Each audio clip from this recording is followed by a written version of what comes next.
أعوذ بالله السميع العليم من الشيطان الرجيم. بسم الله الرحمن الرحيم. نحمده ونصلي على رسوله الكريم وبعد. السلام عليكم ورحمة الله وبركاته. إخوة الكرام، قبل انتهاء شهر شعبان عليك أن تقرأ هذه السورة المباركة، تفتح لك أبواب معلقة بإذن الله تبارك وتعالى، wasatara bimufaja'ati rabbaniya alaika birrizqi walbaraka walkhair.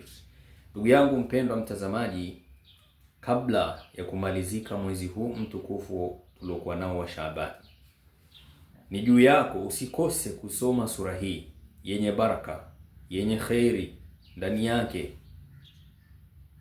Sura hii itakwenda kufungua milango yako iliyofungika, milango ya riziki kwa idhini ya Mwenyezi Mungu Subhanahu wa Ta'ala iliyofungika, milango ya khairi iliyofungika kwako wewe, milango ya baraka iliyofungika kwa wewe kwa njia za kichawi, kwa njia za giza, kwa njia za kishaitani. Kwa kupitia dua hii, kupitia sura hii, Allah Jalla Jalalu atakwenda kufungua kila kitu kwako wewe. Utaona mambo yanakuwa sahali kwa idhini ya Mwenyezi Mungu Subhanahu wa Ta'ala. Wasatara bimufaja'ati rabbaniya, utaona surprise kutoka kwa Allah tabaraka wa taala kwa wewe. Utaona riziki zako zinakuwa nzuri, kazi zako zinaenda vizuri. Kama wewe mfanya biashara, utaona wateja. Kama wewe ni mtu ambaye una shughuli mbalimbali binafsi na kadhalika, utaona mambo yanakwenda vizuri. Unachotakiwa kufanya mpendwa mtazamaji, baada kila siku, kula yaumin, kila siku taqra suratul Fathi, utaisoma suratul Fathi, inna fatahna laka fatahan mubina. Sura hii suratul Fathi utaisoma 3 marrat, utaisoma mara 3 baada salatu ala nabii, utaisoma baada ya kumswalia Mtume Muhammad sallallahu alaihi wasallam mara 100.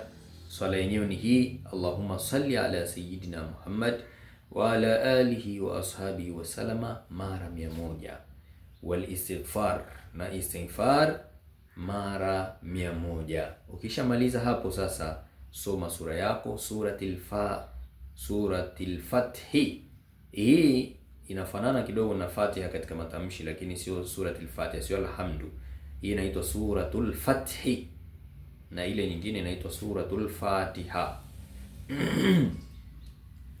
Kwa hivyo suratul Fathi hii utaisoma mara 3, na baada ya hapo, ndugu yangu mpendwa mtazamaji, tad'ullah afwan, tad'ullah, utamuomba Mwenyezi Mungu Subhanahu wa Ta'ala kwa lugha yoyote ile, ayarzukuka rizqan wasi'a, Mwenyezi Mungu akuruzuku riziki pana. Utamuomba Allah Subhanahu wa Ta'ala akupe riziki, akufungulie milango ya riziki kwa upana kabisa. Utafanya hivyo kila siku ndani ya mwezi huu wa Shaabani, kabla ya mwezi wa Ramadhani kufika. Kwa idhini Allah Subhanahu wa Ta'ala, utaona mambo yanavyojiseti, utaona mambo yanavyofunguka kwa idhini ya Mwenyezi Mungu Subhanahu wa Ta'ala. Hii suratul Fathi imeitwa suratul Fathi, ni sura ya kufungua, sura ya ufunguzi. Fathu, yaani hii ni sura mujarabu sana katika kufungua masala ya riziki, masala ya mambo ya kazi, mambo ya kila kitu yale ya khairi. Lakini Allah Subhanahu wa Ta'ala atakufungulia. Hata kama milango yako ilikuwa imefungwa na washirikina, Allah atakwenda kuifungua kwa idhini yake na rehema zake na baraka zake. Chukua hiyo ndugu yangu mpendwa mtazamaji, ifanyie kazi kila siku, na tusisahau kushare na wengine nao wapate fawaida hizi kwa idhini ya Mwenyezi Mungu Subhanahu wa Ta'ala. Wallahu a'lam, wassalamu alaykum wa rahmatullahi wa barakatuh.